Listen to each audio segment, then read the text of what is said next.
Kebakaran hebat melanda Mall Nipah di Kecamatan Panakukang, Makassar, Sulawesi Selatan.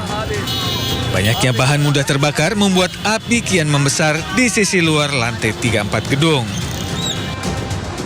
Ganasnya kobaran api membuat karyawan dan pengunjung mal panik. Di lantai atas Nipah nih.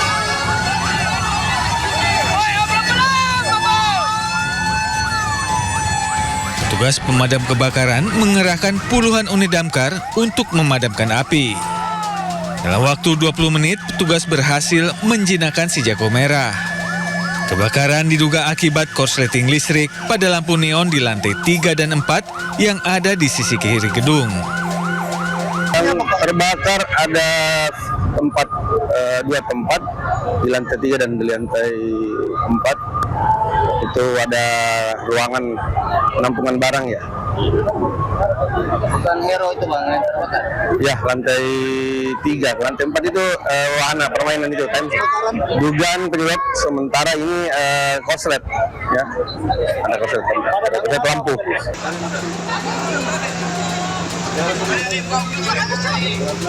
Tidak ada korban jiwa, namun sejumlah pengunjung mal pingsan akibat panik dan menghirup asap tebal. Petugas masih menyelidiki penyebab pasti kebakaran. Dari Makassar, Sulawesi Selatan, Muhammad Nurbone, iNews melaporkan.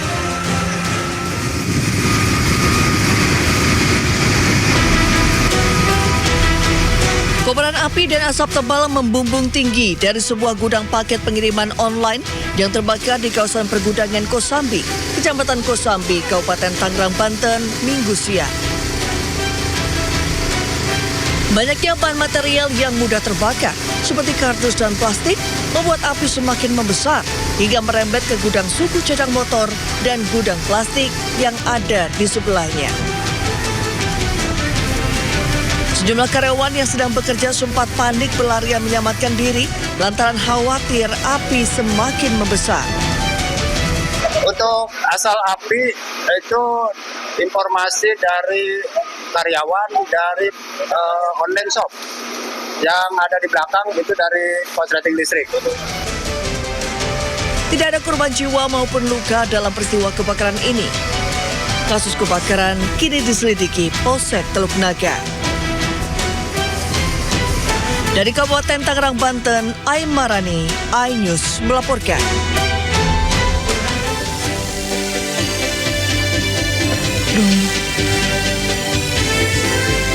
Selamat pagi Nata. Pagi juga Priska. Selamat pagi pemirsa. Mengawali hari Senin ini ya. Tapi agak sedih juga nih karena kita mendengar juga kita mengetahui bahwa Gunung Bromo, kawasan daerah sana itu lagi terjadi kebakaran hutan dan lahan. Betul. Nata udah pernah ke Gunung Bromo belum? Kebetulan saya belum pernah sih kalau jujur. Sama tak tos dulu. Ya ampun. Saya ini padahal lahirnya di Jawa Timur, tapi belum pernah ke Bromo, yang cuma sejengkal doang. Kalau saya Jawa Barat jadi wajar belum ke sana jauh. Iya, sayangnya di Gunung Bromo ini lagi ditutup ya, Nata ya. Padahal kita pasti ada orang-orang yang pengen ke sana juga kan, udah merencanakan persiapan untuk liburan ke sana, ternyata ditutup. Biasanya foto-fotonya kan bagus banget ya. Betul. Tapi sayangnya sekarang lagi nggak baik-baik saja karena ada kebakaran hutan ini. Dan bahkan untuk informasi terbaru bahwa sudah kebakaran hutan sampai 200 hektar, betul. Bahkan tim gabungan juga masih melakukan proses pemadaman untuk mengendalikan titik api yang berada di sejumlah kawasan. Iya, karena ini juga sedang musim kemarau, jadi tanaman-tanaman mengering begitu ya, jadi mudah terbakar. Ditambah lagi dengan angin yang kencang. Tapi anginnya itu malah kayak panas, hawa kering, panas ya, gitu loh. Ya, karena kebakaran hutan ini, Menteri Kehutanan Raja Juli Antoni juga sudah meninjau langsung kebakaran hutan dan lahan di Gunung Bromo, Probolinggo. Dan pemerintah masih menyiapkan upaya pemadaman agar cepat tertanggulangi, Nata. Ya, semoga aja biar cepat padam, kemudian juga kembali indah lagi yang sudah lahan-lahan. Tapi mungkin butuh waktu ya untuk pemulihan begitu ya. Pasti, cuman ya kita cuma bisa berharap semoga ini semua bisa menjadi pelajaran kita semua dan juga bisa kembali pulih. Betul. Sehingga kita bisa liburan lagi ke sana. Ditambah lagi selain itu beberapa lokasi juga kayak kebakaran ini lagi marak-marak terjadi. Iya. Misalnya dari kapal. Karena panas. Iya, dari kapal. Terus terakhir juga tuh yang gedung Bapenda yang kebakar malam hari 5 lantai dari lantai 11 sampai lantai 16. Nah, ini agak janggal juga sih memang karena banyak juga yang berspekulasi ada sesuatu. Cuman kita berharap sih, kita berharap semoga memang Apa ini tuh sesuatunya? kejadian murni gitu. Ya, dan nanti Akan kita hadirkan pemirsa di program Sindo Today, program yang akan menghadirkan informasi terhangat hari ini bersama saya Priska Papilaya. dan saya Nata Arman. Dan sebelum kita memulai seluruh rangkaian Sindo Today, redaksi kami juga telah menyiapkan 3 berita pilihan dan ini dia.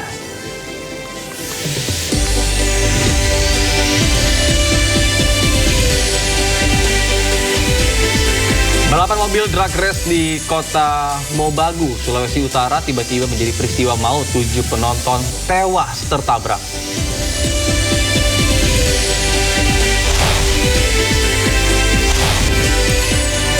Kebakaran lahan di Bromo terus berlangsung akibat kemarau. Pemerintah menyiapkan langkah antisipasi pemadaman.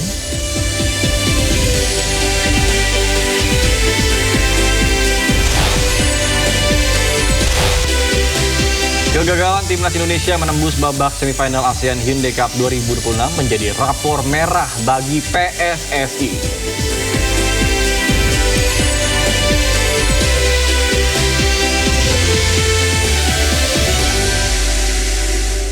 Pemirsa Sindo Today, kita awali dengan informasi 7 orang tewas akibat tertabrak mobil balap saat ajang drag race digelar di kota Mobagu, Sulawesi Utara.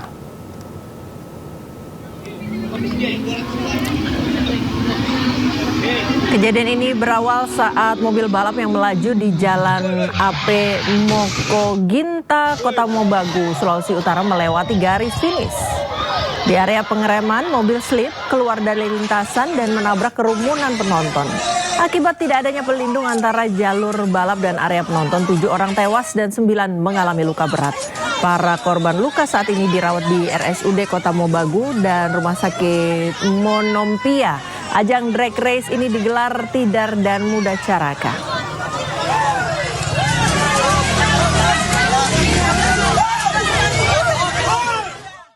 Mungkin bisa jadi perhatian ya kalau seandainya kita mau nonton sesuatu gitu, misalnya kayak balap gitu, mesti dilihat juga penyelenggaranya siapa, kemudian keamanannya bagaimana.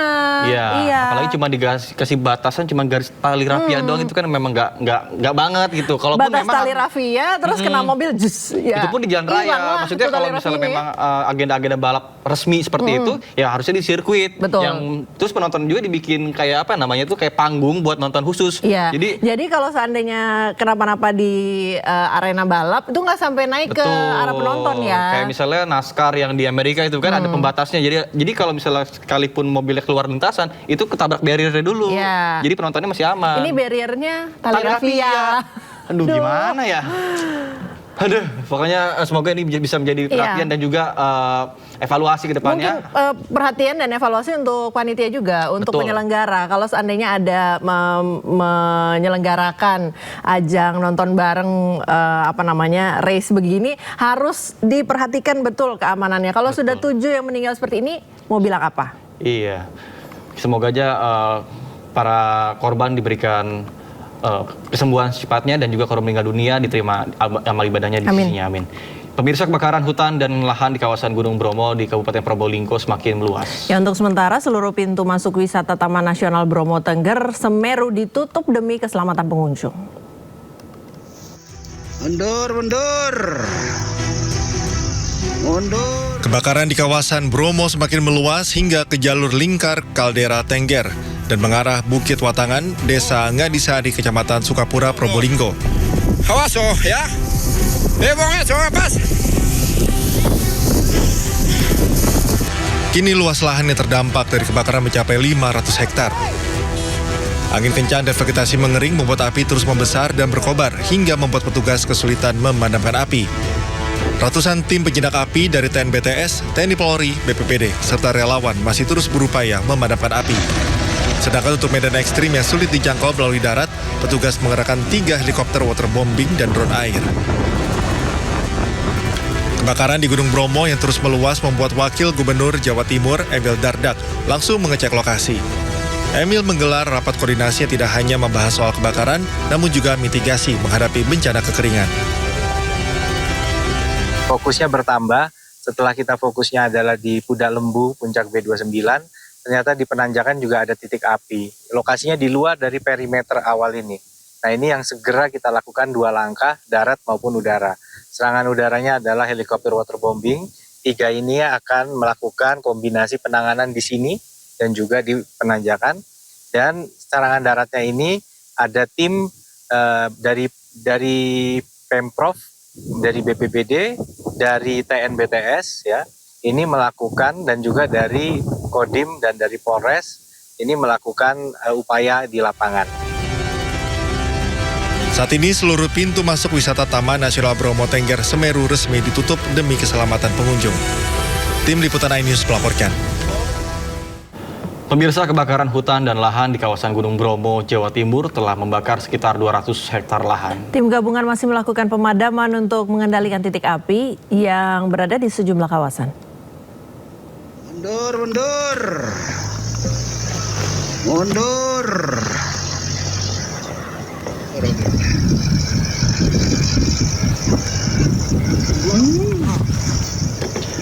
Badan Nasional Penanggulangan Bencana mencatat kebakaran hutan dan lahan di kawasan Gunung Bromo, Jawa Timur telah membakar sekitar 200 hektar lahan.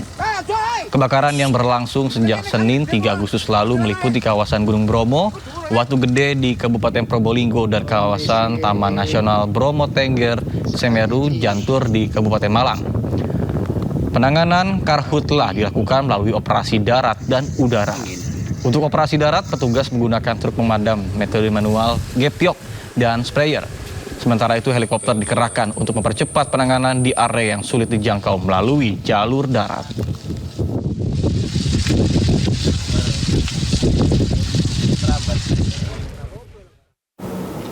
Menteri Kehutanan Raja Juli Antoni tinjau langsung kebakaran hutan dan lahan di Gunung Bromo, Probolinggo. Bersama rombongan, Raja Juli memantau langsung penanganan kebakaran hutan dan lahan di Gunung Bromo. Raja Juli mengungkapkan jika pemerintah mengerahkan segala upaya untuk memadamkan api.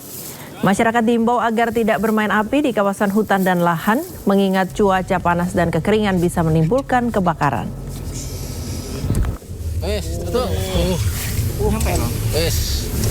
Karena itu dari pemerintah kami terus berkoordinasi ya untuk menyelesaikan mengantisipasi karhutla ini. Namun saat bersamaan saya juga menghimbau kepada masyarakat, partisipasi masyarakat untuk menyelesaikan masalah ini sangat penting ya. Jangan ada lagi yang bermain api ini secara literal, main api ya, apakah itu rokok atau yang lebih nakal lagi land clearing ya, terutama di luar Jawa ya. Itu masih banyak terjadi. Jadi berharap sekali lagi mohon tidak bermain api, dan saya kira pihak penegak hukum sudah komit juga menyatakan bahwa siapapun yang melakukan pembakaran lahan, hutan dan lahan akan mendapatkan hukuman yang setimpal. Kebakaran juga melanda lahan gambut di Muaro Jambi. Peristiwa ini menambah total lahan gambut terbakar menjadi 50 hektar.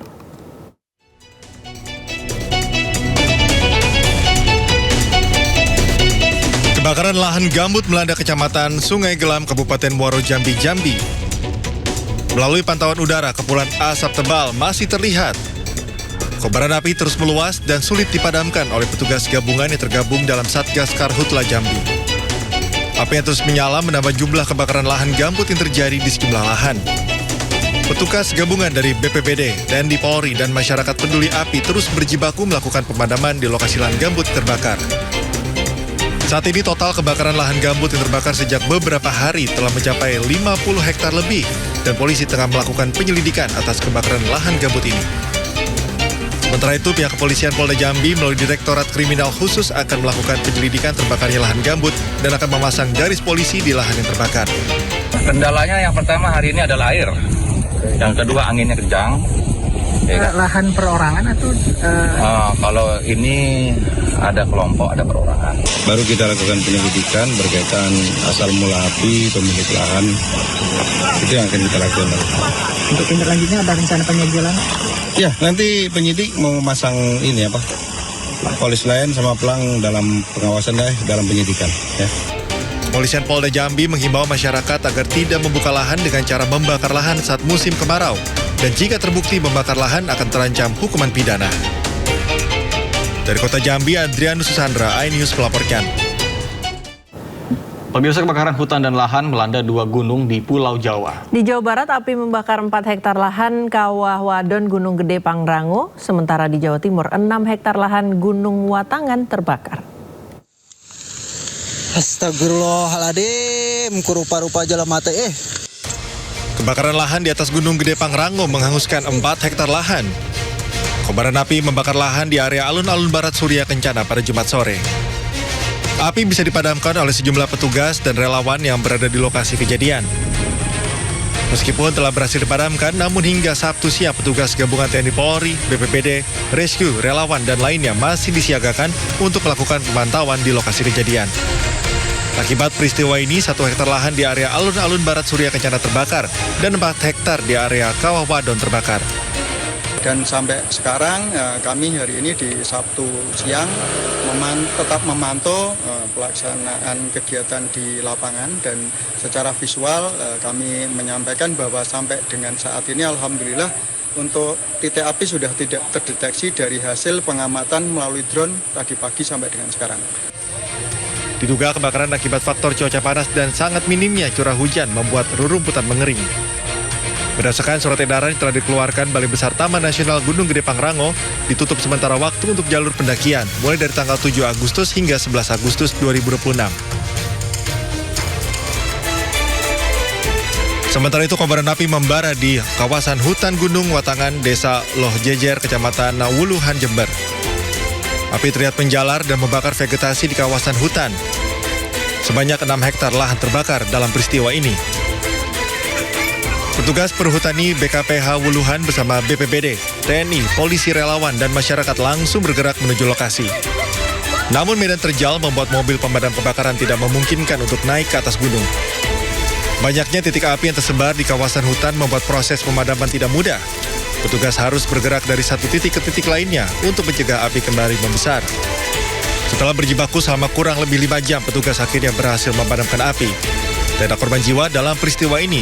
Diduga kebakaran dipicu kondisi cuaca terik ditambah banyaknya daun dan vegetasi kering. Karena medannya juga sulit, jalannya juga sempit, intinya pemadaman dengan manual, yaitu dengan gebyok, ranting-ranting basah di lapangan, terus sama baro, juga membuat ilaran. Hingga kini petugas masih mengantisipasi munculnya kembali titik api, terutama di tengah kondisi cuaca panas.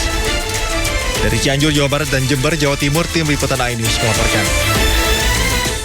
Ya pemirsa, hingga kini kemarau masih enggan beranjak dari Indonesia. Tidak hanya berdampak pada warga yang kekurangan air bersih, kemarau panjang juga membuat petani gagal panen.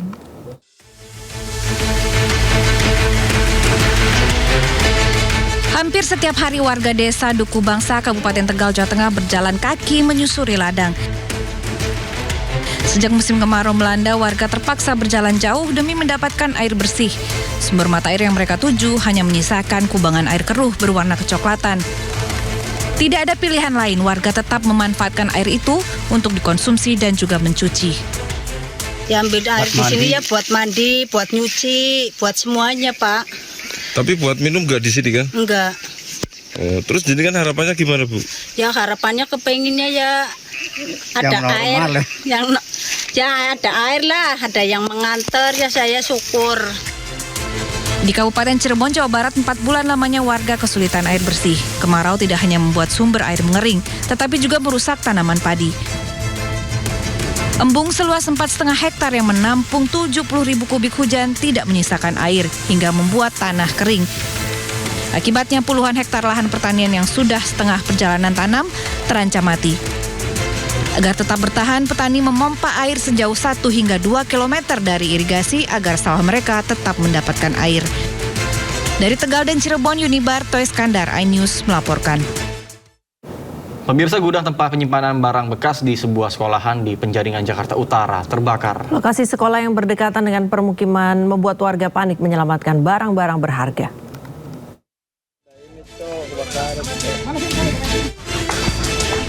Kebakaran melanda gudang penyimpanan barang bekas di sekolah menengah atas swasta di kawasan Pejagalan, Penjaringan, Jakarta Utara Minggu malam.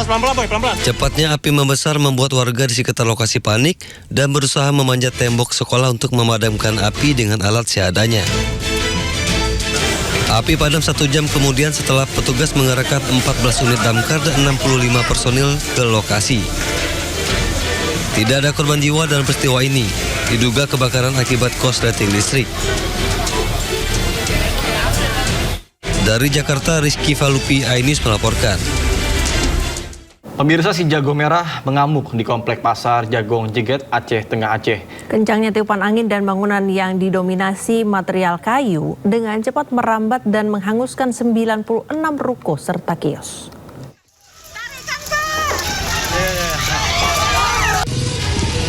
Kebakaran hebat terjadi di kompleks pasar Jagong Jeget, Aceh Tengah Aceh. Posko Indo, bantuan Posko Indo.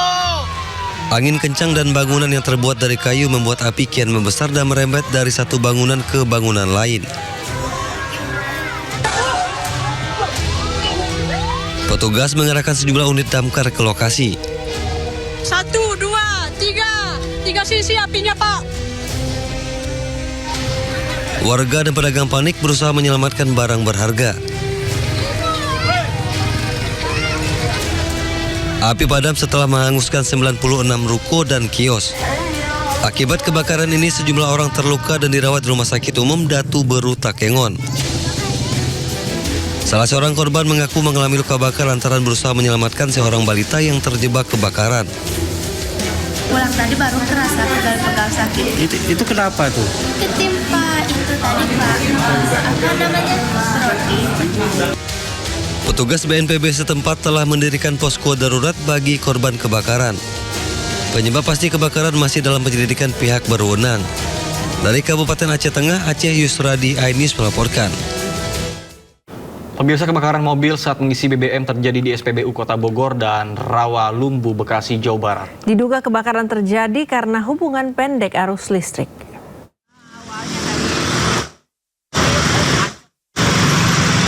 Sebuah minibus terbakar di area SPBU Cemplang, Jalan Brigjen Saptaji Hadi Prawira, Kecamatan Bogor Barat, Kota Bogor, Jawa Barat, Minggu pagi. Belum diketahui penyebab kebakaran. Kebakaran diawali munculnya api dari sisi kiri minibus yang sedang mengisi BBM jenis Pertalite. Api kemudian membesar hingga membakar kendaraan. Kebakaran ini mengakibatkan sopir mengalami luka bakar di bagian tangan. Sementara itu api berhasil dipadamkan menggunakan APAR dan 3 unit mobil pemadam kebakaran. Ternyata yang terbakar itu 1 unit minibus yang sedang mengisi BBM. Kemudian terjadi percikan api di bagian mesin, kemudian karena sedang mengisi BBM, api cepat menyambar dan mengakibatkan kebakaran 1 unit mobil, kemudian api menyambar ke dispenser unit pengisian BBM, 2 dispenser kena.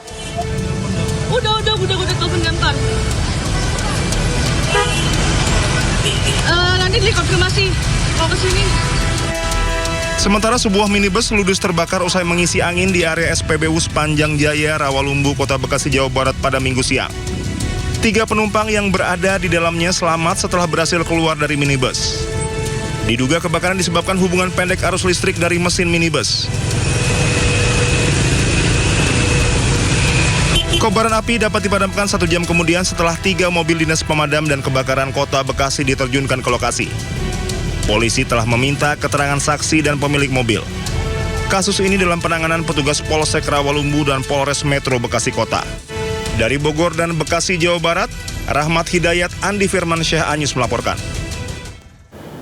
Pemirsa, kebakaran gedung Bapenda Jakarta pada Jumat lalu ikut melumpuhkan sejumlah sistem pemerintahan yang berada di gedung tersebut. Salah satunya adalah gangguan sistem pengaturan lampu lalu lintas jalan di Jakarta. Sementara sekitar 1.000 ASN untuk sementara harus bekerja dari rumah.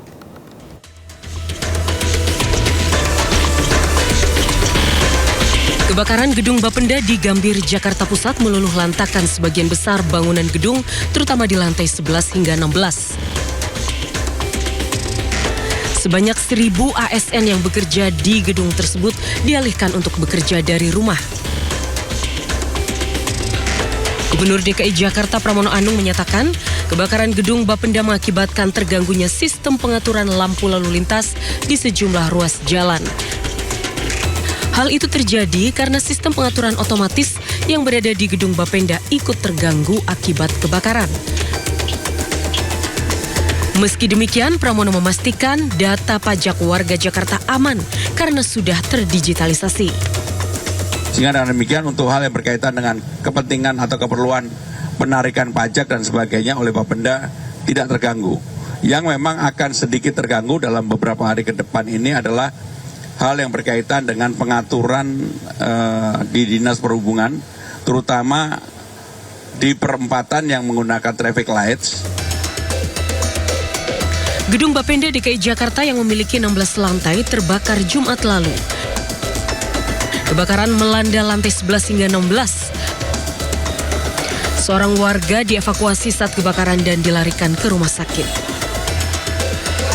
Tim gabungan Puslap 4 Polri dan Polda Metro Jaya telah melakukan olah tempat kejadian secara menyeluruh. Petugas mengambil sampel abu arang untuk diuji lebih lanjut. Dari Jakarta, Tim Liputan iNews melaporkan. Pemirsa, Wakil Gubernur DKI Jakarta pada Minggu siang meninjau lokasi kebakaran gedung Bapenda DKI Jakarta.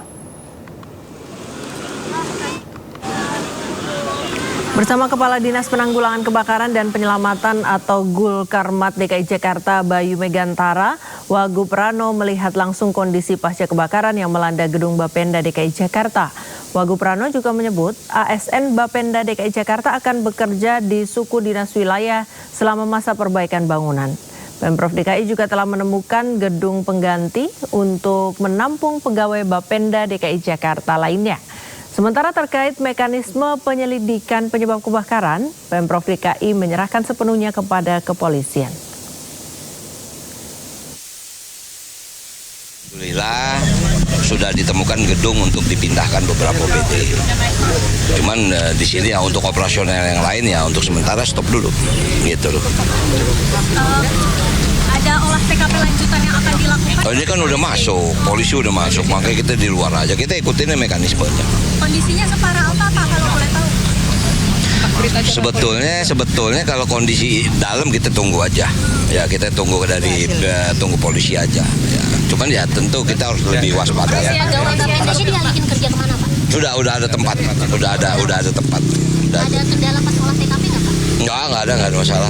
Kita database juga ada save, ada apa namanya, ada WFA atau seperti apa sih? Pak Gub sudah mengarahkan yang memang belum ada itu bisa di WFA dulu atau bisa di split di beberapa sudin. Oke. Nggak, tetap nanti kita udah dibagi saja udah. Pemirsa, 2 perampok disertai pembunuhan bos konter ponsel di Ambarawa, Kabupaten Semarang, Jawa Tengah diringkus polisi. Saat beraksi, para pelaku mendatangi toko korban dan berpura-pura sebagai pembeli.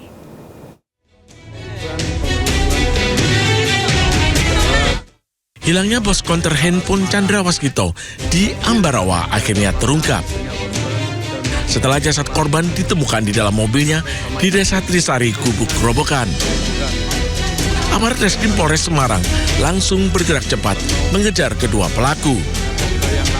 Dua pelaku, Didit Panggi dan Taufik, berasal dari Ambarawa, berhasil dibekuk di 2 lokasi yang berbeda. Awalnya, kedua pelaku menyiapkan alat pemukul palu besi dan keling sebelum merampok. Mendatangi konter Royal pun mengendarai sepeda motor berpura-pura sebagai pembeli. Saat korban lengah, pelaku langsung menyerang korban dengan menggunakan palu besi hingga tewas di lokasi. Kemudian pelaku menggasak puluhan telepon seluler. Menghilangkan jejak, kedua pelaku mencopot dan membuang CCTV, membersihkan konter menggunakan cairan pembersih. Kemudian korban diangkat, dimasukkan ke dalam bagasi, dibuang ke rumah kosong di kawasan Grobogan. Kedua pelaku melarikan diri ke Ambarawa menggunakan transportasi umum dan ojek daring. Adapun yang menjadi motif dari pelaku melakukan tindak pidana tersebut yaitu motif ekonomi. Barang bukti yang diamankan yaitu 1 unit kendaraan roda 4 Honda Jazz yang merupakan milik korban, kemudian 53 unit telepon genggam yang ditemukan di TKP. Kini kedua pelaku dijerat pasal berlapis tentang perampokan dan pembunuhan berencana dengan ancaman hukuman 20 tahun penjara. Dari Kabupaten Semarang, Jawa Tengah, Nuri Salulu, iNews melaporkan. Pemirsa, Direktur Reserse Kriminal Umum Polda Sumatera Barat terlibat cekcok di jalan dengan pengemudi minibus. Insiden yang dipicu saling salib di jalan tersebut kini berujung pada pelaporan ke bidang Propam Polda Sumbar.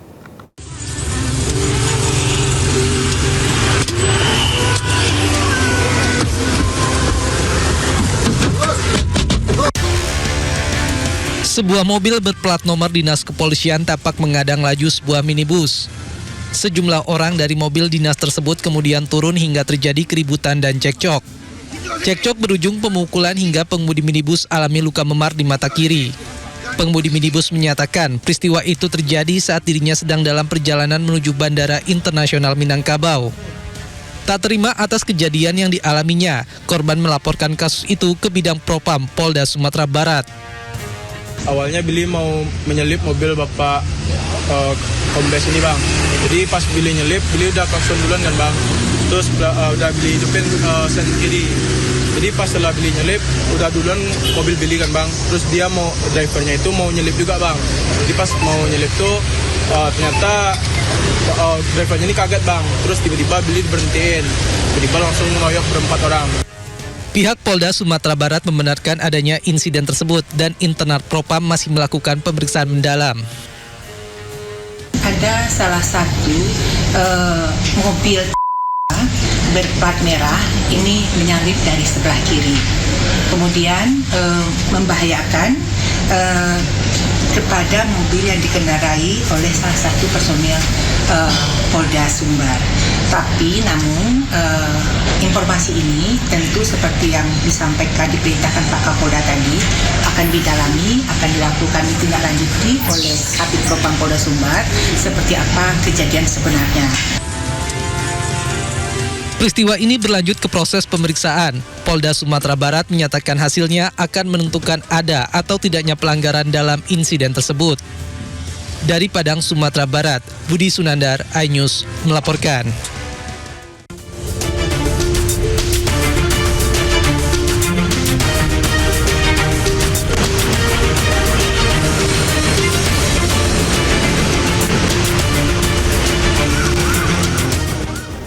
Pemirsa, selanjutnya kami akan mengajak Anda untuk mengetahui pantauan lalu lintas hari ini di sejumlah wilayah melalui pantauan CCTV Korlantas Polri. Kita akan bergabung dengan Brigadir Putri di studio NTMC Polri. Dan Brigadir Putri, selamat pagi. Bagaimana pantauan arus lalu lintas di sejumlah titik di wilayah Indonesia melalui pantauan CCTV di sana? Terima kasih rekan Nata dan juga rekan Friska di studio, dan selamat pagi pemirsa. Mengawali aktivitas pagi Anda, NTMC Polri kembali hadir untuk memberikan informasi seputar kondisi arus lalu lintas lewat pantauan CCTV NTMC Korlantas Polri. Baik, langsung saja kita awali CCTV pagi ini di kawasan JPO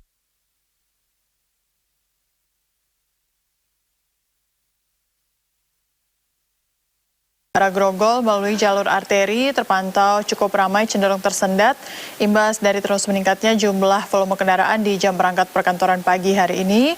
Sementara untuk di tol dalam kota Jakarta yang akan menuju ke tol airport Jalan Profesor Sediatomo dan arah sebaliknya terpantau masih mengalir lancar. Dan untuk lalu lintas dari tol Jakarta yang akan menuju ke arah Tangerang dan arah sebaliknya juga pagi hari ini terpantau masih kondusif lancar. Patuhi selalu marka jalan dan rambu lalu lintas di sepanjang jalur ini. Dari Jakarta Barat kita beralih ke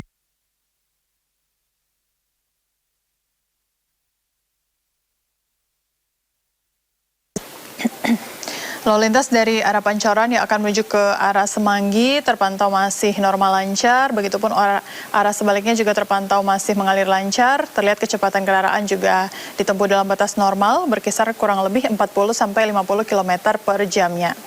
Selalu jaga jarak aman kendaraan Anda, serta jaga kecepatan maksimal kendaraan Anda. Selanjutnya kita beralih ke CCTV di kawasan kilometer 4500 Pondok Gede. Lalu lintas terpantau masih lancar, cenderung lengang di kawasan ini dan hal ini terjadi dari arah Cikampek yang akan menuju ke arah Jakarta dan arah sebaliknya. Kami himbau untuk mengecek kembali kondisi fisik kendaraan Anda serta kelengkapan surat-surat kendaraan dan selalu patuhi aturan dalam berlalu lintas. Dan terakhir kita akan melihat kondisi arus lalu lintas pagi ini di Malang, tepatnya CCTV di kawasan Tanjakan Pasar Lawang, Malang. Lalu lintas pagi ini dari arah Surabaya yang akan menuju ke arah Malang terpantau masih mengalir lancar, kecepatan kendaraan juga masih ditempuh dalam batas normal dan ramainya kendaraan di kawasan ini juga terlihat dari CCTV kami masih didominasi oleh kendaraan pribadi baik roda 2 maupun roda 4. Dihimbau kepada para pengendara untuk tetap berhati-hati dikarenakan jalur yang mengarah ke Surabaya terdapat banyaknya aktivitas masyarakat karena adanya pasar. Ya pemirsa, berdasarkan data IRSMS Korlantas Polri, angka kecelakaan lalu lintas di Indonesia 1 kali 24 jam terjadi sebanyak 218 laka lantas. Dengan rincian 15 meninggal dunia, 33 luka berat, 300 luka ringan. Dari 218 kasus tersebut, 69% didominasi kendaraan roda 2. Untuk itu kami menghimbau kepada seluruh pengendara khususnya roda 2 agar selalu tertib dalam berlalu lintas. Dan untuk Anda pemirsa yang ingin mengupdate seputar informasi kondisi arus lalu lintas lainnya, kami siap melayani Anda di call center kami 15669 ataupun layanan SMS Center di 9119. Stop pelanggaran, stop kecelakaan, keselamatan untuk kemanusiaan, dan salam presisi. Demikian informasi yang dapat kami sampaikan, semoga bermanfaat. Kembali ke rekan-rekan di studio, terima kasih. Ya, terima kasih Brigadir Putri Cikita atas laporannya. Selamat bertugas kembali dan salam presisi.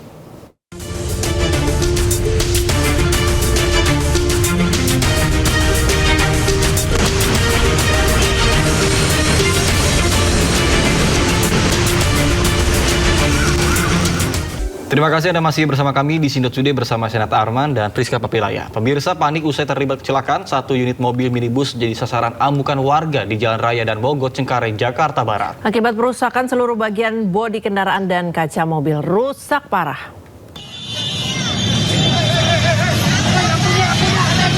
Mobil minibus ini rusak parah akibat jadi sasaran amuk warga di Jalan Raya dan Mogot, Cengkareng, Jakarta Barat. Sebelumnya, mobil yang melaju dari arah Grogol menuju Cengkareng ini sempat dibuntuti massa menggunakan sepeda motor. Saat pengemudi memutar ke arah Grogol, seketika diadang massa hingga aksi pengerusakan tak terhindarkan. Sementara mobil dikendarai seorang laki-laki dan 2 orang wanita dan 1 anak kecil. Beruntung penumpang beserta pengemudi bisa diselamatkan warga dari amukan massa. Dugaan sementara, pengendara panik usai terlibat kecelakaan di kawasan Grogol, Jakarta Barat. Nggak atas Pak, habis nabrak lari gitu Pak ya. Kemungkinan begitu. Informasinya begitu. Mungkin dia takut Pak, saya bukan lindungnya supir ya. Mungkin dia takut Pak, namanya orang udah kesehatan semua itu Pak, kasihan kemarin Pak. Aksi massa hingga berujung perusakan kendaraan ini pun kini sudah ditangani unit Laka Lantas Polres Jakarta Barat. Dari Jakarta, Miftol Gani, iNews melaporkan. Pemirsa, 11 warga Sleman, Yogyakarta dilarikan ke rumah sakit usai tertimpa tembok sepanjang 35 meter yang tiba-tiba roboh. Insiden tersebut terjadi saat warga sedang berkegiatan menyambut perayaan 17 Agustus. Astagfirullah.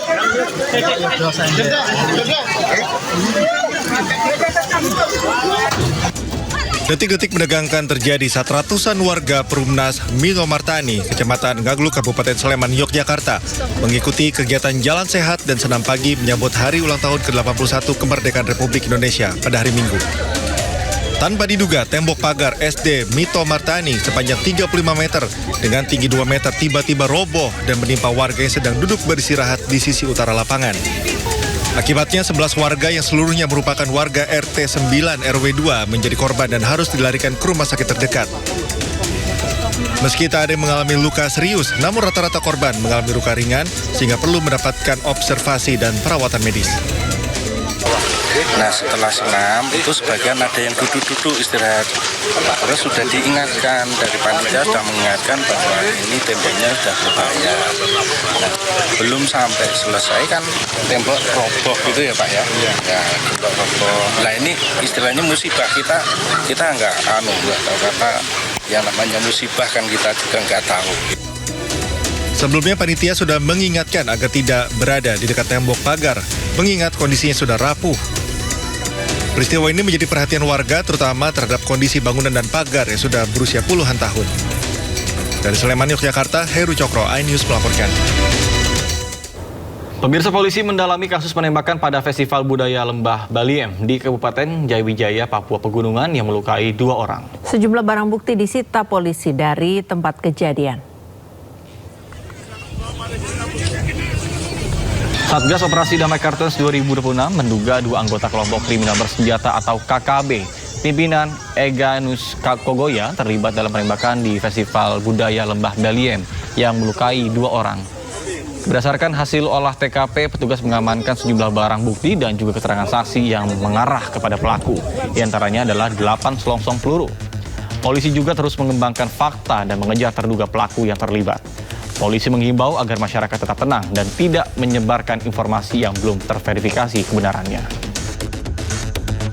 Berdasarkan hasil pendalaman awal dan pengembangan informasi di lapangan, aksi penembakan terhadap 2 warga tersebut diduga dilakukan oleh kelompok kriminal bersenjata Kodak 3 Ndugama Derakma pimpinan Egyanus Kogoya. Dalam pendalaman awal, terdapat dugaan keterlibatan 2 orang berinisial EG dan PN yang disebut merupakan anggota kelompok tersebut.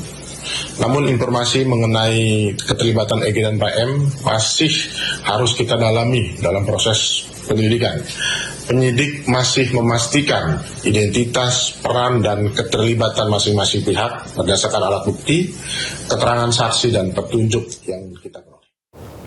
Pemirsa, temuan ratusan senjata api dan airsoft gun di sebuah sekolah swasta Kebayoran Lama, Jakarta Selatan masih menyisakan tanda tanya. Pihak yayasan menyebut temuan senjata tersebut menyerupakan penyalahgunaan aset sekolah oleh mantan ketua yayasan yang lama.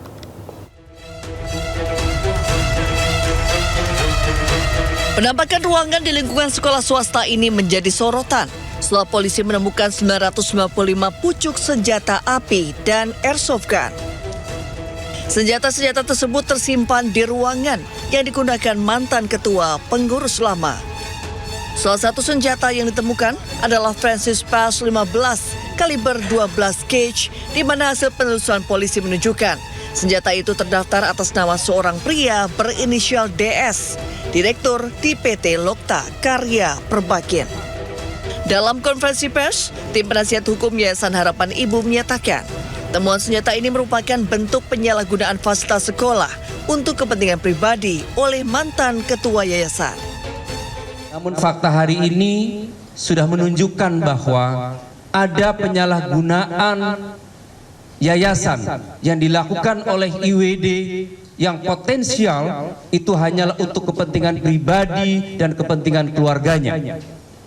Fakta penemuan senjata adalah fakta yang tidak bisa dibantah bahwa sekolah telah dijadikan sebagai gudang dari bisnis-bisnis mereka yang kemudian merugikan sekolah, merugikan misi mulia, merugikan marwah pendiriannya.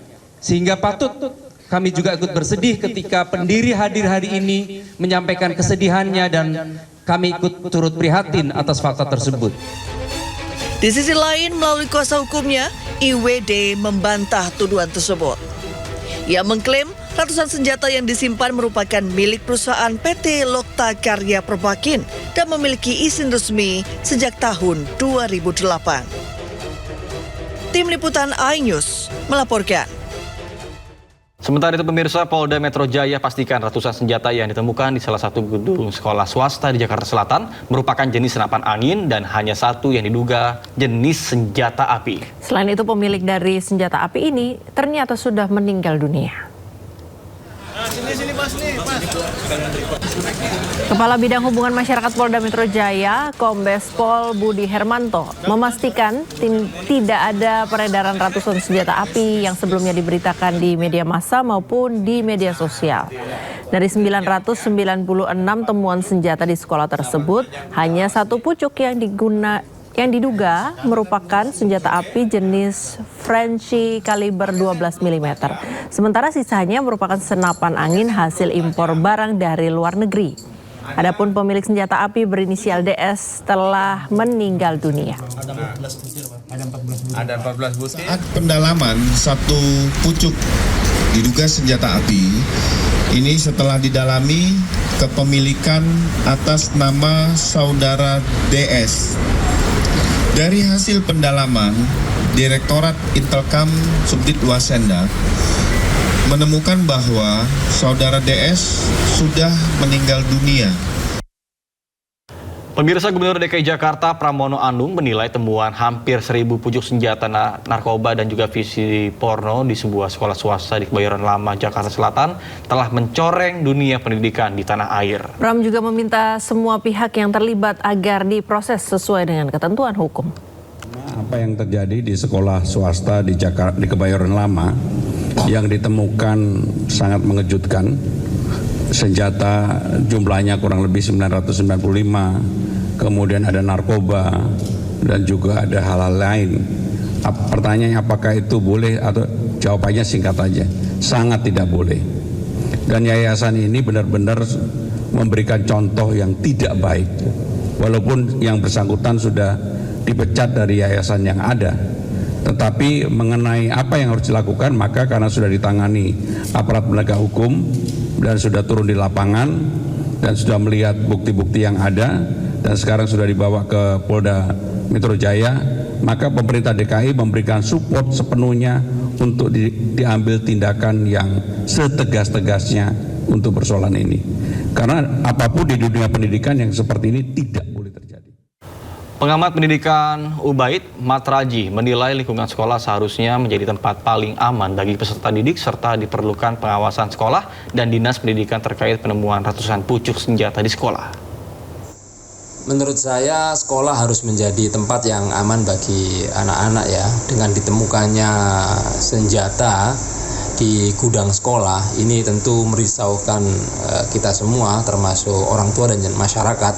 Bagaimana ada benda yang membahayakan berada di lingkungan sekolah dan bisa melukai anak-anak, bahkan mengancam keselamatan nyawa anak-anak. Ini semua mempertanyakan bagaimana peran sekolah, bagaimana peran pengawas sekolah, dinas pendidikan. Kok sampai ada senjata di lingkungan sekolah, kemudian ini bisa dibiarkan gitu ya. Pemirsa, Polda Metro Jaya berencana membongkar makam Sutrimo untuk melakukan ekshumasi. Sebelumnya keluarga telah melapor ke polisi dan meminta polisi mengusut kematian Sutrimo.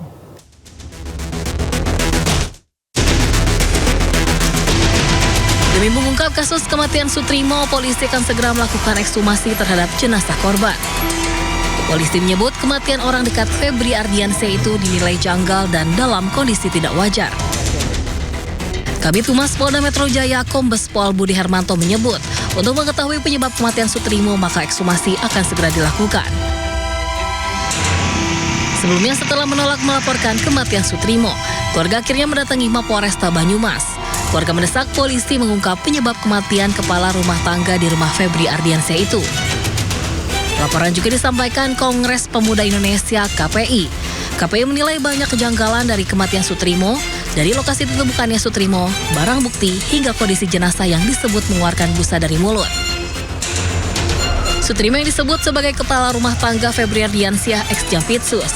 Ia ditemukan meninggal dunia dengan kondisi mulut berbusa di depan klinik modern Kebayoran Baru, Jakarta Selatan, Kamis 23 Juli lalu. Untuk mengungkap kematian korban, polisi sudah memeriksa 5 orang saksi serta melakukan olah TKP. Namun hingga saat ini kematian Sutrimo masih menjadi misteri. Tim Liputan iNews melaporkan. Ya pemirsa, di balik kematian Sutrimo menyeruak nama Febri Adriono. Dan ia sempat disebut sebagai jaksa Kejagung yang pertama kali menemukan jasad Sutrimo. Belakangan Kejagung membantahnya. Lalu, siapakah Febrio Adiono ini?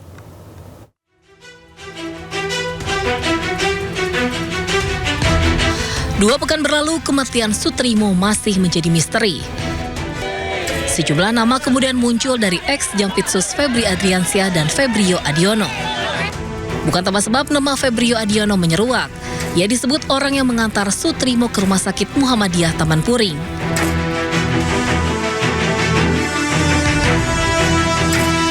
Unggahan surat keterangan kematian Sutrimo lalu menyebar di jagat maya. Nama Febri Adiono tertulis sebagai kerabat Sutrimo. Warganet pun kasak-kusuk mencari sosok Febrio Adiono. Ia bahkan diduga seorang jaksa dan dekat dengan ex-Jampitsus Febri Adriansyah. Belakangan terkuak ternyata Febrio Adiono bukanlah seorang jaksa, namun Kapus Penkum. Kejagung Anang Supriyatna memastikan Febrio Adiono adalah staf administrasi di Kejaksaan Agung. Saya tidak mengenal terhadap yang istilahnya Karungga, saya tidak kenal sama sekali dan bukan warga kejaksaan. Jadi saya tidak berhak mengomentari itu. Tapi yang namanya saudara Febrio yang kami tahu memang dia pegawai kejaksaan, tapi bukan jaksa, pegawai kejaksaan. Sutrimo sebelumnya ditemukan meninggal dunia di depan klinik Mordan, Kebayoran Baru, Jakarta Selatan. Pria 44 tahun itu belakangan disebut sebagai kepala rumah tangga ex-Jampitsus Febri Ardiansyah. Kematian Sutrimo dinilai janggal. Selain dari mulutnya mengeluarkan busa, peristiwa kematiannya pun berdekatan dengan kasus yang tengah menjerat Febri Ardiansyah. Polisi telah memeriksa 5 orang saksi dan akan membongkar makam Sutrimo di Banyumas, Jawa Tengah untuk melakukan ekshumasi. Tim Liputan iNews melaporkan. Informasi lain pemirsa, sempat nyatakan mundur dari pusaran fitnah ijazah Jokowi. Dr. Tifa menolak disebut pengecut dan lari dari masalah. Dengan tegas ia mengatakan memilih membuktikan di ruang persidangan dan membatasi berbicara di ruang publik.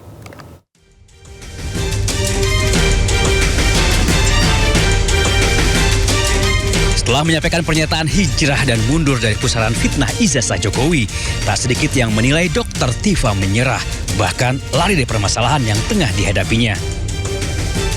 Tak ingin bola liar kian menggelinding, Dr. Tifa membantah semua tudingan. Dengan tegas ia menyebut sama sekali tidak melarikan diri dan menolak disebut pengecut. Dr. Tifa menyebut makna hijrah atau mundur yang dimaksud ialah ia tidak ingin banyak berbicara di ruang publik dan memilih berjuang di meja hijau demi membuktikan tuduhan yang diarahkan kepadanya. Selain itu, Dr. Tifa juga mengaku seluruh hasil penelitian tentang Jokowi dan ijazahnya sudah rampung ia selesaikan dan sudah ia bukukan dalam 2 buku berjudul Jokowi White Paper dan Otak Politik Jokowi. Artinya sebagai intelektual publik, sebagai ilmuwan, pekerjaan saya sudah selesai. Adapun bahwa saat ini saya sedang menghadapi berbagai sidang dan kemudian saya juga menunaikan undang-undang ya, terutama KUHP baru tahun 2026 yang memberikan fasilitas ataupun ruangan bagi saya untuk melakukan uji pra-peradilan dan itu pun juga sudah terjadwal ya, insya Allah tanggal 12 Agustus 2026. Ya tentunya saya disitulah ruangan bagi saya untuk menyampaikan hasil penelitian saya, hasil pengkajian saya terkait dengan ijazah Joko Widodo ini. Namun dalam ruang publik yang lain ya di luar dari sidang, saya menyatakan bahwa saya hijrah. Kenapa? Karena sudah diwakili oleh 2 buku saya tersebut. Sebelumnya, Dr. Tifa sempat menyatakan akan mundur dari pusaran kasus fitnah ijazah Jokowi. Pernyataan itu kemudian timbulkan syakwa sangka. Walaupun menyatakan mundur, Dr. Tifa mengaku telah mempersiapkan diri untuk jalani sidang pra-peradilan 12 Agustus mendatang. Tim Liputan iNews melaporkan. Pemirsa, walaupun karibnya Dr. Tifa sudah menyatakan mundur dalam pusaran kasus ijazah Jokowi, namun Roy Suryo mengaku tetap mendukung karibnya itu untuk menjalani sidang pra-peradilan. Rencana Dr. Tifa menjalani sidang pra-peradilan terkait dengan penghentian penuntutan.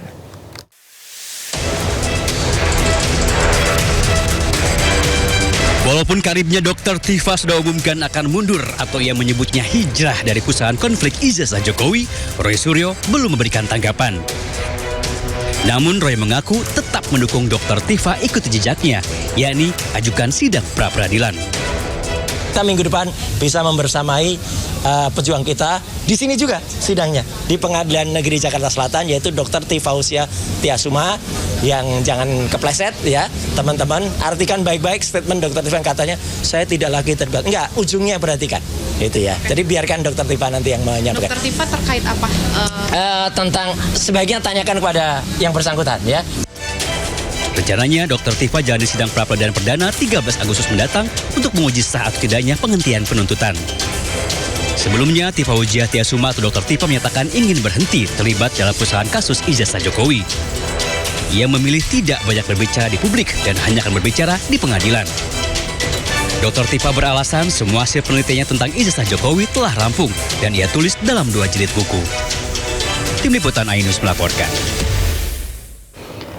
Pemirsa, sebelum menghadiri peluncuran Center Siap 15.00813, Gubernur DKI Pramono Anung meninjau JPO Rasuna Said Jakarta Selatan yang sempat viral belakangan ini.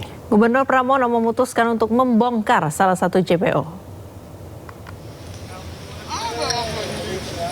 Keputusan ini diambil Gubernur Pramono usai berdiskusi dengan Kepala Dinas Bina Marga, Wali Kota Jakarta Selatan, Dinas Perhubungan, serta Dinas Kominfotik. Pramono juga mengecek langsung kondisi JPO yang sempat viral di media sosial dengan sebutan JPO Love-Hate Relationship karena lokasinya berdekatan namun tidak saling terhubung.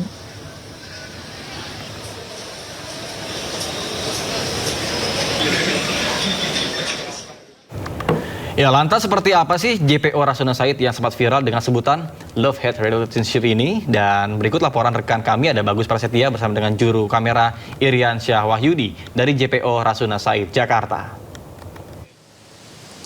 Baik pemirsa, saat ini saya tepat berada di Jembatan Penyeberangan Orang atau JPO di kawasan Rasuna Said, Jakarta Selatan, yang mana JPO ini menjadi sorotan publik dan juga viral di media sosial terkait akses dan integrasi jembatan ini yang difungsikan masyarakat untuk menuju stasiun LRT, stasiun Rasuna Said maupun sebaliknya keluar dari stasiun LRT Rasuna Said. Saya akan menunjukkan kepada Anda keluhan masyarakat apa yang terkait jembatan JPO ini. Ini merupakan keluhannya permisa. Di sini merupakan keluhannya yang mana masyarakat mengeluhkan atau membingungkan akses ini dikarenakan akses ini ada dua JPO yang berdekatan sehingga yang ingin ke LRT stasiun Rasuna Said maupun keluar dari stasiun Rasuna Said harus memutar sejarak 50 meter. Kalau saya lihat sendiri di sini, misalnya harus memutar 50 meter jauhnya sehingga menyusahkan masyarakat yang ingin menuju LRT stasiun Rasuna Said maupun sebaliknya.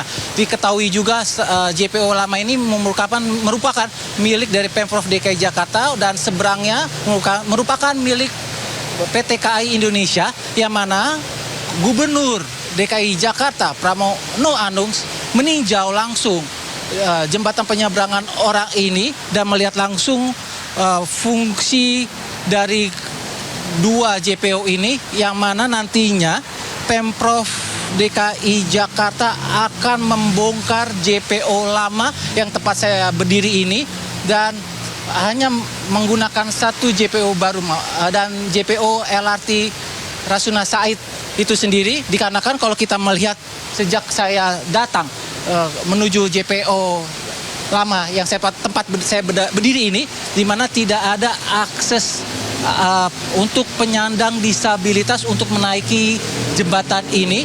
Dan kalau dibandingkan dengan maksud kami di JPO stasiun LRT Rasuna Said memiliki fasilitas lift. Nantinya pembongkaran JPO ini akan berlangsung selama 2 hingga 3 pekan dan akan rampung pembongkarannya diprediksi hingga September 2026. Nah, ini diharapkan dapat melayani masyarakat dan dapat membantu masyarakat untuk mengakses transportasi publik di Jakarta. Dari Jakarta, Bagus Prasetya, Irian Syah Wahyudi, iNews melaporkan. Ya, Nanta, terlepas dari apapun kebijakan yang akhirnya diambil, tapi ini lucu banget loh, netizen warga Indonesia nih kalau nyindir nih kreatif ya gitu. Love, hate relationship itu siapa coba yang kepikir kayak gitu? Kepikiran ya bisa bikin. Tapi emang maksudnya ini saling berkaitan tapi nggak selalu terhubung, buat apa? Iya. Mendingan dibikin akses baru yang jadi saling terintegrasi kan. Iya. Ada juga yang akhirnya saya sempat lihat kontennya gitu. Belum pernah kesana karena biasanya lewat jalan biasa, nggak naik JPO situ.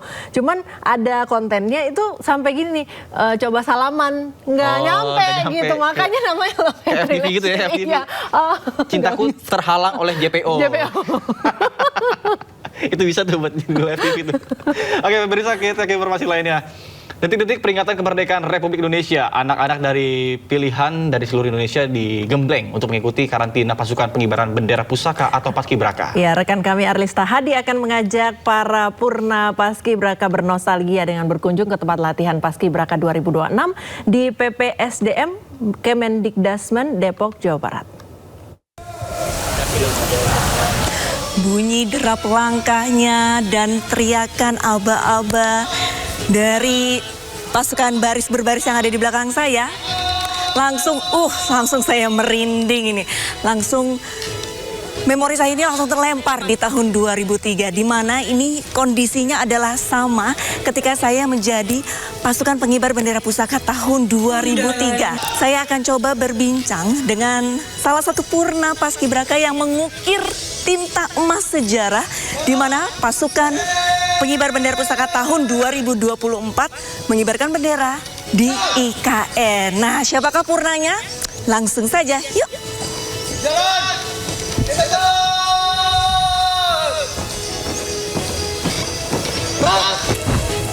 Zaki ya? Siap. Selamat siang Kalisma. Siang. Betul Kak, Abdul Zaki Hutera. Abdul Zaki Hutera, salah satu Purna Paskibraka Indonesia 2024 Asal perwakilan dari Provinsi DKI Jakarta. Zaki, tadi kan sama-sama kita melihat adik-adik 2026 ini tengah berlatih begitu. Ada rasa rindu nggak sih dengan masa-masa latihan? Betul Kak, apalagi saya sudah purna 2 tahun begitu Kak. Jadi ada rasa ingin kembali ke lapangan ini sepertinya gitu Kak.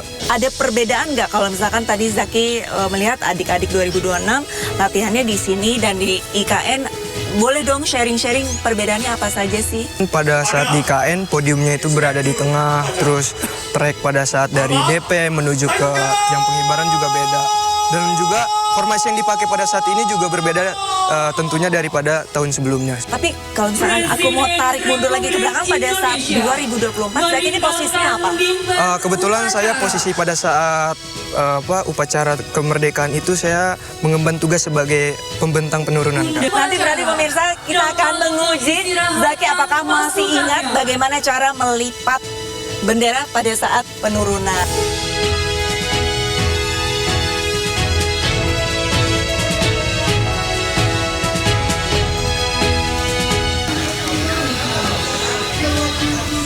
Kan nggak pas, ayo gimana hitungannya? Kan lebarnya sama nih bendera latihannya nih. Coba dari bentang dong, kan ceritanya. Nah, gitu kan. Dari bentang. Oke. Selesai langsung. Selesai, oke. Langsung. Kita challenge, apakah Zaki masih seorang ingat? Paskibraka tuh adegan deg-degannya di sini. Betul, meriam, pelipatan. Ayo kamu nih, masa iya baru 2 tahun lewat? Apakah pas? Challenge-nya adalah untuk pelipat itu harus pas, pemirsa. Apakah Zaki keahliannya ini masih sama seperti 2 tahun lalu? Coba kita lihat. Oh, masih bagus dia. Masih ahli dia. Oke, terus kita lipat 2 lagi. Kemudian diserahkan ke komandan kelompok. Komandan kelompok. Oke, di sini sudah ada Aska. Boleh saya beralih ke Aska? Di sini juga ada triknya Kak, biar pada saat lipat bendera di depan Bapak Presiden bendera tidak nonjol seperti ini. Oke, ada tekniknya ya. Saya melipir ke Aska terlebih dahulu. Silakan Kak. Halo Aska, dari?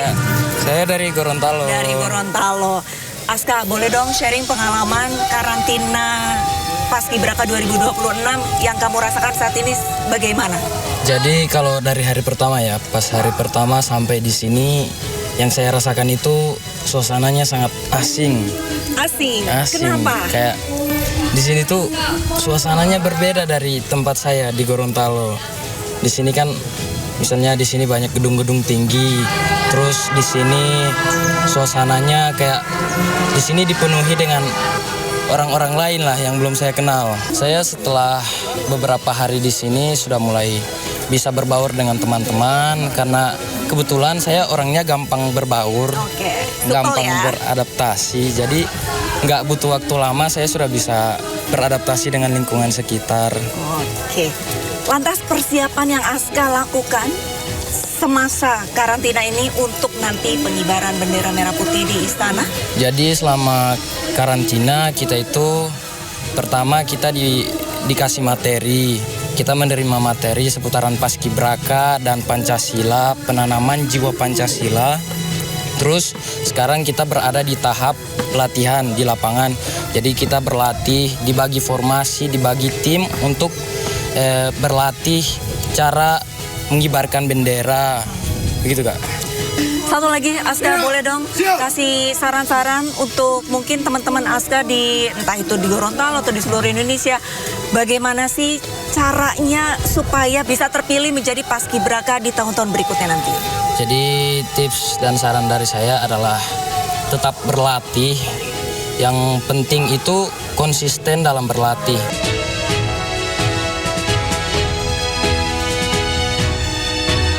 Upacara pengibaran merah putih mungkin hanya berlangsung beberapa menit saja. Tetapi selama masa orientasi dan juga karantina adik-adik Paskibraka 2026, tentunya nilai disiplin, jiwa patriotisme dan rasa kekeluargaannya akan melekat seumur hidup. Sesuai dengan tema kemerdekaan Republik Indonesia tahun 2026 yang ke-81 yaitu Indonesia berdaulat, adil dan makmur harus kita junjung. Dari Jakarta, Arlista Hadi, Dimas Winardi, Leman, iNews melaporkan. Terima kasih Anda masih bersama kami di Sindo Today. Pemirsa, ratusan warga dievakuasi usai banjir besar yang merendam permukiman dan jalanan akibat hujan deras melanda sejumlah wilayah di Filipina. Badan Cuaca Filipina juga memperingatkan potensi banjir bandang dan longsor. Petugas terlihat membawa warga terutama lansia menembus air banjir yang dalam proses evakuasi banjir besar di Filipina. Sebagian lain dievakuasi menggunakan perahu karet. Kondisi serupa terjadi di Imus, Provinsi Cavite. Petugas penjaga pantai Filipina mengevakuasi 102 warga dari permukiman yang terendam banjir. Daerah terdampak banjir paling parah lainnya adalah Venezuela City dan Metro Manila, menyebabkan jalanan terendam banjir hingga setinggi lutut orang dewasa. Sejumlah kendaraan masih berusaha menerobos genangan, sementara aktivitas warga terganggu. Badan Meteorologi Filipina, Pagasa, menyebut monsun barat daya atau Habagat masih mempengaruhi Luzon dan Visayas. Peringatan hujan lebat juga dikeluarkan dengan ancaman risiko banjir dan longsor. Secara nasional, monsun dan 2 badai tropis Luis serta Maimai membuat 382.000 warga di 8 wilayah terdampak. 6 orang dilaporkan meninggal dan 7 lainnya terluka dalam berbagai insiden terkait cuaca.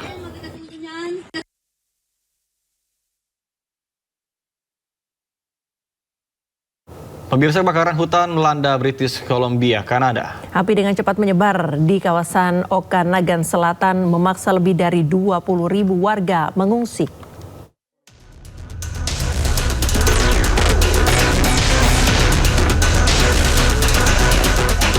Kebakaran hutan begitu masif terjadi di kawasan Bald Range dan pertama kali dilaporkan pada Jumat 7 Agustus di sebelah barat Summerland, Kanada. Dalam hitungan jam, api menyebar sekitar 15 km menuju Danau Okanagan. Luas kebakaran kini mencapai lebih dari 100 km persegi dan masih belum terkendali. Total, 20.000 orang yang menghuni wilayah Summerland dan sekitarnya dievakuasi. Di tengah evakuasi, kemacetan panjang memenuhi jalan keluar Summerland. Asap tebal membumbung di atas pemukiman, sementara sejumlah rumah dan properti dilaporkan rusak. Upaya pemadaman dilakukan dari darat dan udara. Pesawat pembom air berulang kali menyapu permukaan Danau Okanagan untuk mengisi air sebelum kembali menuju lokasi kebakaran. Pemerintah telah menetapkan status darurat provinsi. Angin yang diperkirakan semakin kuat, ditambah kondisi panas dan kering, membuat aktivitas kebakaran semakin sulit dikendalikan. Kebakaran ini menjadi salah satu dari lebih dari 100 kebakaran hutan yang masih berlangsung di British Columbia. Tim pemadam terus dikerahkan untuk melindungi warga dan properti yang masih terancam. Pemirsa, kebakaran hutan melanda sejumlah wilayah di Spanyol di Provinsi Huelva. Api membakar ribuan hektar lahan angin kencang dan vegetasi yang lebat mempersulit upaya pemadaman. Kebakaran di Huelva pertama kali muncul pada Kamis 6 Agustus di dekat kawasan Rabo Conejo, Nibla. Api dengan cepat menyebar dan membuka sejumlah titik api baru setelah arah angin berulang kali berubah. Ratusan warga dari sejumlah komunitas diperintahkan untuk meninggalkan rumah. Sekitar 340 orang dievakuasi pada hari Sabtu. Ratusan petugas pemadam dan personil militer diterjunkan ke lokasi. Pesawat pemadam, kendaraan berat, serta unit militer darurat Spanyol turut dilibatkan. Kebakaran Huelva diperkirakan membakar sekitar 6.310 hektar lahan. Kebakaran merusak lahan pertanian, ternak, dan infrastruktur pertanian sebelum akhirnya berhasil dikendalikan. Kebakaran lain juga terjadi di dekat Tarik, Spanyol Timur. Api membakar sekitar 244 hektar lahan dan memiliki 2 front aktif. Sekitar 200 personil diterjunkan untuk memadamkan api. Penyebab kebakaran masih dalam penyelidikan.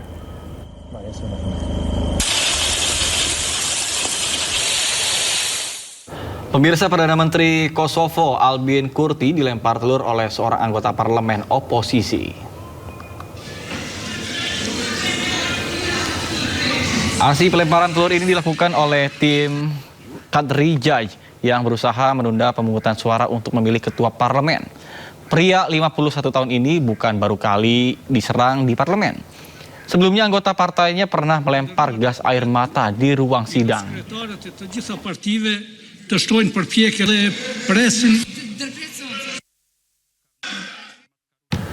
Tentara penjajah Israel menyerang seorang lansia Palestina berpaspor Amerika Serikat.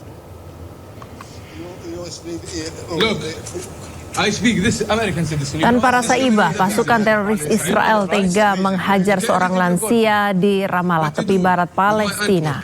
Akibatnya korban yang berusia 80 tahun ini mengalami luka di kepalanya dan dilarikan ke rumah sakit. Sebelumnya pasukan Zionis juga melancarkan serangan teror dengan melemparkan granat kejut kepada kerumunan warga Palestina di Ramallah. Look, my uncle passport. You know how old? This 80-year-old. You see? You see here? Ya, selain mendapatkan teror serangan udara Israel, pengungsi di Gaza Palestina kini tersiksa akibat gelombang udara panas.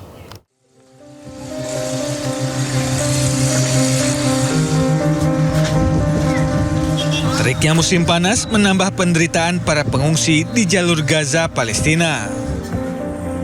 Keadaan ini diperparah dengan kelangkaan air dan kondisi hidup yang sangat buruk. Seorang pengungsi, Azza Abdul Rabo, mengatakan bahwa ia menghabiskan sebagian besar waktunya di luar karena di dalam tenda terasa sangat panas. الخيمة ما بتحميناش لا في الصيف بتحمينا ولا في الشتاء يعني في الصيف احنا بنسكر الابواب علينا من خوف انه حدا يعدي علينا عشان على شوارع ومكشوفين وإشي لكن بنبقى مخنوقين جوا الخيمة فيش حياة يعني تقدر انك انا كمواطنة افرع بقدرش لانه اي لحظة بقصفوا خيمة جنبي بصير قصف بصير الكواد كابتر بتنزل يعني احنا معناتنا صعبة في الخيام مش ماخدين حرية فيش خصوصيات مرة في الخيام. Setelah melewati banjir di musim dingin, kini para pengungsi di Gaza harus berjuang melawan udara di musim panas. Mereka meminta agar tenda diganti dengan karavan untuk tempat berlindung yang lebih layak.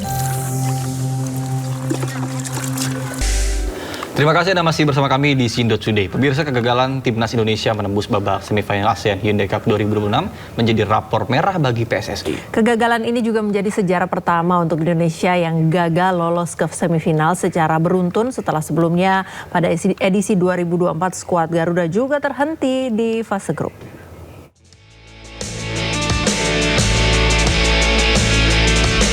Kegagalan Timnas Indonesia lolos fase grup ASEAN Hyundai Cup 2026 menjadi rapor merah PSSI di era kepemimpinan Erick Thohir. Skuad Garuda gagal melaju ke babak semifinal turnamen bergengsi ASEAN ini 2 kali beruntun. Kegagalan skuad besutan John Hartman dipastikan pada laga pamungkas grup A saat bertandang ke Stadion Jalan Besar Markas Singapura Jumat malam. Skuad Garuda harus puas bermain imbang 1-1. Dalam laga itu, Rizky Ridho dan kawan-kawan membutuhkan kemenangan untuk melaju ke babak selanjutnya. Garuda sempat unggul terlebih dahulu pada menit 47 lewat gol Ragnar Oratmangun. Namun The Lions mampu menyamakan kedudukan menit 66 lewat gol Ilhan Fandi memanfaatkan kesalahan koordinasi antara kiper timnas Cahya Supriyadi dan Rizky Ridho. Dengan tambahan 1 poin, skuad Garuda finish di peringkat ketiga grup A dengan mengoleksi 7 poin. Hanya berselisih 1 poin dengan Singapura di peringkat kedua. Kegagalan ini menjadi tambahan catatan minor PSSI di bawah kepemimpinan Erick Thohir. Untuk kedua kalinya secara beruntun Indonesia gagal lolos ke semifinal Piala AFF. Catatan ini juga menjadi kali pertama Indonesia gagal lolos ke semifinal secara beruntun di sepanjang sejarah 30 tahun perhelatan Piala AFF. Pada edisi 2024, Indonesia juga gagal lolos ke semifinal. Saat itu Indonesia memutuskan mengirimkan timnas U23 dengan dalih fokus ke kualifikasi Piala Dunia 2026.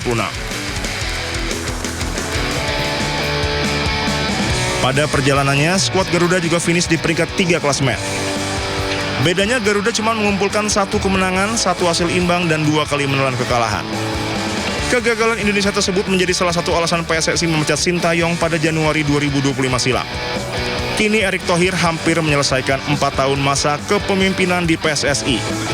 Kegagalan lolos ke Piala Dunia 2026 dan 2 kali gagal lolos semifinal Piala AFF jelas menjadi rapor merah untuknya.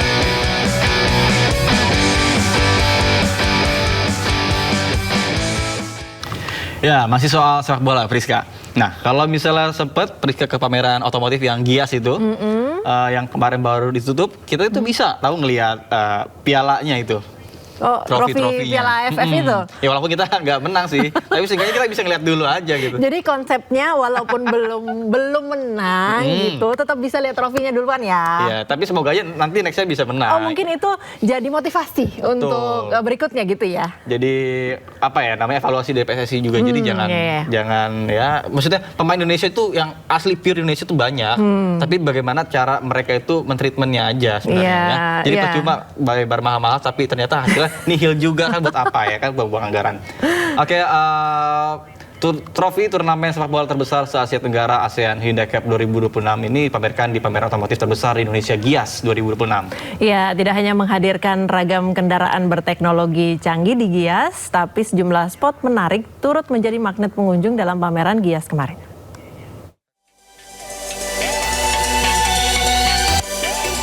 Trofi turnamen sepak bola terbesar se-Asia Tenggara menjadi magnet dalam gelaran Gias 2026. Euforia sepak bola makin terasa di mana spot menarik di booth kendaraan asal Korea Selatan menyuguhkan serba-serbi di kulit bundar. Mulai dari replika stadion hingga pernak-pernik sepak bola seperti jersey timnas Indonesia dari masa ke masa, lengkap dengan tanda tangan para pemain. Pameran trofi AFF yang sejarahnya menjadi fase bagi penghobi otomotif sekaligus penggemar sepak bola agar mengetahui sejarah Piala AFF. Dalam ajang yang digelar setiap tahun ini beragam kendaraan terbaru dengan fitur canggih dan unik dihadirkan untuk memuaskan hasrat penghobi otomotif. Saya tidak pernah absen setiap Gias setiap tahun. Ya, karena apa? Saya senang dengan konsep-konsep mobil-mobil yang ada di sini yang biasanya tiap tahun. Ya, sangat futuristik. Ya, teknologinya canggih-canggih, bagus. Kita perlu ngikutin itu, jangan ketinggalan. Tak hanya memanjakan mata, pengunjung juga bisa menjajal langsung kendaraan baik roda 2 maupun roda 4 melalui area test drive yang disediakan.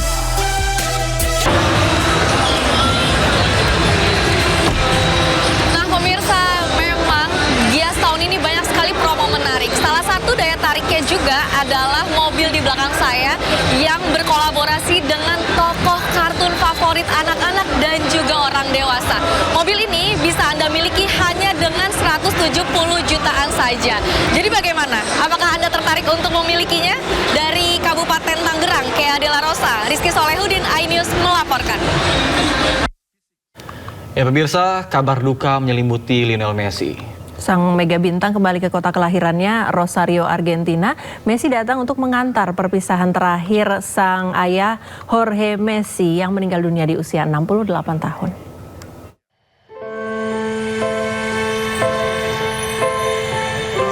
Suasana duka menyelimuti saat Lionel Messi tiba di Bandara Internasional Malvinas Argentina Rosario. Messi datang bersama sang istri dan anak-anaknya. Datangan Messi dijaga ketat untuk menjaga privasi keluarga. Kapten timnas Argentina itu memilih meninggalkan Inter Miami. Ia seharusnya memperkuat klubnya menghadapi Monterrey di Piala Liga, namun kabar duka membuat langsung bertolak ke Rosario. Prosesi perpisahan digelar secara pribadi, hanya keluarga dan orang-orang terdekat yang diizinkan hadir. George Messi meninggal dunia pada usia 68 tahun dan menghembuskan nafas terakhirnya di Santo Dorio, Centro Rosario. George merupakan sosok penting dalam perjalanan karir Lionel Messi. Ia mendampingi sang putra sejak memulai sepak bola di Rosario, hingga mengantarnya ke Spanyol untuk bergabung dengan Akademi Barcelona. George kemudian menjadi perwakilan Messi, menangani berbagai negosiasi penting dalam karir putranya. Bagi Messi, kehilangan ini bukan hanya tentang sosok ayah, tetapi juga perpisahan dengan orang yang menemani perjalanannya dari Rosario hingga menjadi salah satu pesepak bola terbesar di dunia.